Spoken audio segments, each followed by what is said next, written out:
మూసి లూటి విషయంలో రాష్ట్ర ప్రభుత్వం ప్రజల ఆగ్రహానికి గురై ఆత్మరక్షణలో పడటమే కాకుండా దాని నుంచి తప్పించుకోవడం కొరకు రకరకాల అబద్ధాలని సృష్టిస్తుంది. వాస్తవానికి అక్కడ బడేబాయి నోట్ల రద్దప్పుడు ఏదైతే చేసిండో ఇక్కడ చోటేబాయి కూడా హైడ్రా విషయంలో మూసీ ప్రాజెక్టు విషయంలో అదే తప్పు చేసి పూటకు ఒక మాట మారుస్తున్నాడు. అక్కడ చెప్పేటప్పుడు ఎందుకు రద్దు చేస్తున్నావు అని అంటే దాని లోపల అంతర్గత ఉద్దేశం వేరే ఉంది. ఆయన మిత్రుడికో ఒకడికో ఇద్దరికో ఏదో సాయం చేయడం కొరకు చేసి దానికి మొదలు చెప్పిన మాట ఏమో ఏదో టెర్రరిస్టులు దగ్గర ఉంది ఈ డబ్బంతా, అది రద్దు చేస్తే అది మా ఖరాబ్ అయిపోతుంది, మనకు లేకుండా పోతుంది కాబట్టి ఎంజీ వేస్తాం అని చెప్పినాడు. ఆ తర్వాత లేదు నల్ల డబ్బు మొత్తం బయట దేశాల బ్యాంకులలో ఉంది, అది పోతుంది, ఇప్పటి నుంచి ప్రింట్ చేసిన మన డబ్బే మిగులుతుంది, ద్రవ్యోల్బణం తగ్గుతుంది, అది ఇది లాభం అవుతుంది దేశానికి అని చెప్పిండు. ఆ తర్వాత నక్సల్స్ ఏదో వాడుతున్నారు, మొత్తం వాళ్ళకాడ చాలా ఉంది, ఇప్పుడు అది కూడా లేకుండా పోతుంది, దాంతో నక్సలిజం బుద్ధి అని చెప్పిండు. చివరికి వచ్చేవరకే ఈ దేశ ఆర్థిక రంగాన్ని నాశనం చేసింది అది. చివరికి 2000 నోట్లు ఇచ్చిండు ఇంకింత నల్ల డబ్బు దాచుకునే పద్ధతుల్లో, ఆయన దోస్తులకు ఎవరికో ఇద్దరికి అవసరమైన పద్ధతుల్లో ప్రజలందరినీ ముంచి, ఈ దేశ ప్రజలందరినీ ముంచి రోజుల తరబడి ఆకలితో చంపి ఎవరు పైసలు వాళ్ళు 500 తీసుకోవడానికి లైన్లలో నిలబడేటట్టు చేసి దుర్మార్గంగా ఈ దేశ ఆర్థిక వ్యవస్థను కుదిపేసే పద్ధతుల్లో వ్యవహరించిండు.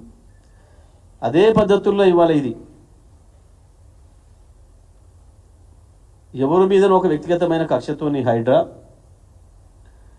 లేదా తనకు తాబేదారులైన ఒకరిద్దరు కాంట్రాక్టర్ల కొరకు వాళ్ళ నుంచి కోట్ల రూపాయలు కొల్లగొట్టి ఢిల్లీకి కప్పం కట్టి తన పదవి నిలబెట్టుకోవడం కొరకు మూసీ ప్రాజెక్టును ముందుకు తెచ్చిండు రేవంత్ రెడ్డి గారు.